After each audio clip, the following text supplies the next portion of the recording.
S ಚಲಿಸುತ್ತಿದ್ದ KSRTC bus tyre ಸ್ಫೋಟಗೊಂಡು ಸ್ಫೋಟದ ರಭಸಕ್ಕೆ 10ಕ್ಕೂ ಹೆಚ್ಚು ಪ್ರಯಾಣಿಕರಿಗೆ ಗಂಭೀರ ಗಾಯಗಳಾಗಿರುವ ಘಟನೆ ಮೈಸೂರು ಜಿಲ್ಲೆ ನಂಜನಗೂಡು ತಾಲೂಕಿನಲ್ಲಿ ಬೆಳಕಿಗೆ ಬಂದಿದೆ. ಬೇಗೂರಿನಿಂದ ಹೆಡಿಯಾಲ ಮಾರ್ಗವಾಗಿ ಎಸ್ಟಿಕೋಟೆಗೆ ತೆರಳುತ್ತಿದ್ದ ಸಾರಿಗೆ ಬಸ್ಸಿನಲ್ಲಿ ಅವಘಡ ಜರುಗಿದ್ದು ಸ್ಫೋಟಕ್ಕೆ ಪ್ರಯಾಣಿಕರು ಕಕ್ಕಾಬಿಕ್ಕಿಯಾಗಿದ್ದಾರೆ.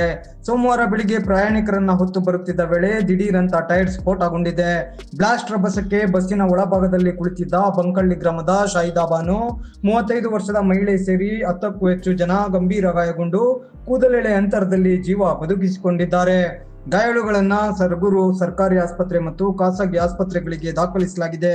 ಘಟನೆಗೆ ಕೆಎಸ್ಆರ್ಟಿಸಿ ನಿರ್ಲಕ್ಷ್ಯತನ ಕಾರಣ ಎಂಬ ಆಕ್ರೋಶಗಳು ವ್ಯಕ್ತವಾಗಿದೆ. ಹೆಡಿಯಾಲ ಗಡಿಭಾಗವಾಗಿರುವ ದೆಸೆಯಿಂದ ದಿನನಿತ್ಯ ಸರ್ಕಾರಿ ಬಸ್ಸುಗಳು ಕೆಟ್ಟು ನಿಲ್ತಾ ಇದೆ. ಸಾರಿಗೆ ಇಲಾಖೆ ಅಧಿಕಾರಿಗಳ ಬೇಜವಾಬ್ದಾರಿತನದಿಂದ ಗುಜರಿಗೆ ಹಾಕುವ ಸಾರಿಗೆ ಬಸ್ಸುಗಳನ್ನ ರಸ್ತೆಗೆ ಇಳಿಸಲಾಗಿದೆ. ರಾಜ್ಯ ಸರ್ಕಾರ ಉಚಿತ ಬಸ್ ಪ್ರಯಾಣ ಮಾಡಿರುವ ದೆಸೆಯಿಂದ ಅತಿ ಹೆಚ್ಚು ಮಹಿಳಾ ಪ್ರಯಾಣಿಕರೇ ಸಂಚರಿಸ್ತಾ ಇದ್ದಾರೆ. ಸಾರಿಗೆ ಇಲಾಖೆ ಉನ್ನತ ಮಟ್ಟದ ಅಧಿಕಾರಿಗಳು ಜಾಗೃತರಾಗಿ ಪ್ರಯಾಣಿಕರಿಗೆ ಅನುಕೂಲವಾಗುವ ಉತ್ತಮ ಸುಸಜ್ಜಿತ ಬಸ್ಸುಗಳನ್ನ ಕಲ್ಪಿಸಬೇಕಿತ್ತು. ಆದ್ರೆ ಹಳೆ ಡಕೋಟಾ ಬಸ್ಗಳನ್ನ ರಸ್ತೆಗೆ ಬಿಟ್ಟಿದ್ದರಿಂದ ಈ ಅನಾಹುತ ಸಂಭವಿಸಿದೆ ಅಂತ ಸ್ಥಳದಲ್ಲಿದ್ದ ಜನರು ಆಕ್ರೋಶ ಹೊರಹಾಕಿದ್ದಾರೆ.